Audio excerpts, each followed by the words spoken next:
So anyway, this is always like a tough weekend as a sports fan. You know, when the Pro Bowl's on, it just lets you, there's all that excitement from the AFC, NFC championship game. Holy shit, the Cincinnati Bengals, who saw them coming? And the Rams, are they going to redeem that loss to the New England Patriots? Is their boy wonder coach going to get that ring and silence his critics, right? And just week after, it's Patrick Mahomes and all these guys, they're gonna get back and all of this shit. And oh my God, that Bills-Chiefs game, fucking unbelievable. Especially if you're not into defense, right? Fucking crazy. All amped up. And then there's just that, they just fucking back off. At least they used to put the Pro Bowl after the 2-week break between the championship games, the conference championship and the Super Bowl. Now they put the Pro Bowl in the middle. And I refuse to watch the fucking Pro Bowl. Like watching contact sports, all-star games, Pro Bowls, it's just like they're going to go half speed. Like I watched 10 minutes of the NHL all-star game. When I was watching it, I thought these were like old-timers or college players. They were skating so fucking slow. It was 3-on-3, which is so fucking exciting when they're playing. But they were just like, I saw one guy go out and do a shift. It's like, that guy's not even going to have to take a fucking shower at the end of this game. He just was just gliding around. He looked like he was at a fucking public skating rink. But I get it. They're risking millions of dollars and all of this type of shit to go out and play a game that doesn't matter. I kind of gathered that there was some sort of carrot they were dangling.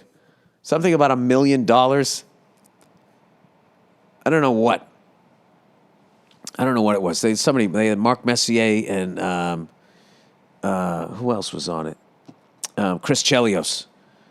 You know, two of the superstars from when I was a kid. Two of my, I like Chelios after he left the Canadiens. Just as a Bruins fan, I couldn't admit how much I like that guy. He's just a great fucking player. I think he played Chicago and Detroit. Played forever. But those are the 3 teams I remember him on. But anyways, they mentioned something about a fucking $1 million or something. I don't know what it was, but I couldn't watch the fucking game. I feel like the MLB All-Star Game's a good one. Because the pitchers go in, you know, they're only pitching for an inning, so they can go hard, and they don't want to give up a fucking home run. And then all the batters, you know, they don't want to go up there and strike out. I just feel like, you know, because it's like one-on-one pitcher versus batter, they know everybody's watching, so they can't go there and, like, not perform. Plus, they're not going to get tackled. They're not going to blow out a fucking ACL. NBA All-Star Game's another good one. You know, you get to see all these guys just doing shit you would never do in a game. There's no defense. Who gives a fuck? It's fun. But the NHL All-Star Game and the fucking Pro Bowl stink. Sorry to say that because those are my 2 favorite sports. All right, there. I said it. So anyway, next week is the Super Bowl, and I think I'm going to bet the Bengals. You know? I don't know. That offensive line could just somehow give Joe Burrow time. I think he's gonna be fine. I think the Bengals have good enough defense. And if that wasn't the lamest analogy of the game, then I don't think you watch football. Whatever. I'm an LSU fan. That's why I'm betting on the Bengals, because I like Joe Burrow. That's it. That's all there is. All right. I don't know what to tell you. But it should be a great game. Last I checked, it was only like a 3-point spread. I saw this thing on Real Sports where they were sitting there talking about how fucking you can actually gamble on the game at the stadiums now. I mean, they're literally turning it into the track. The fucking Pro Bowls in Vegas.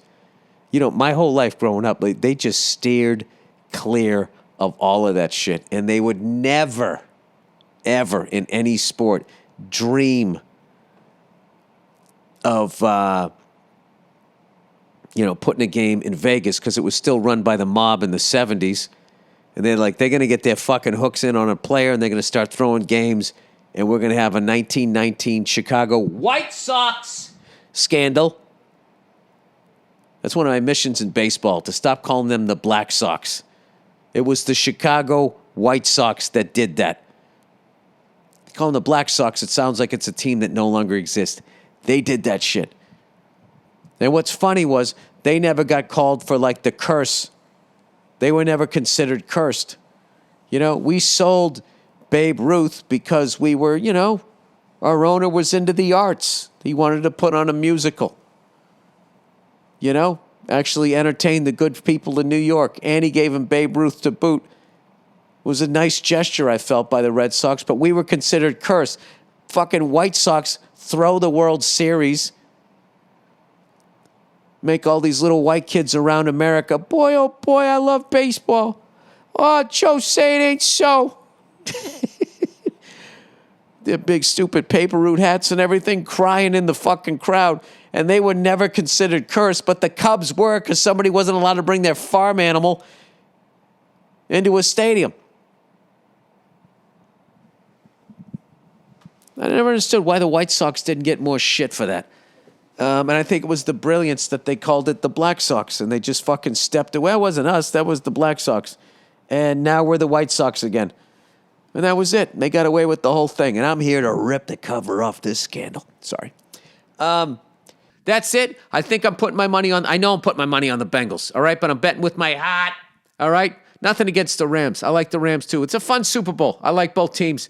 But I just like I don't know. I've been rooting for Joe Burrow since he was at fucking LSU. All right, so that's it. Go fuck yourselves. I'll check in on you on Thursday.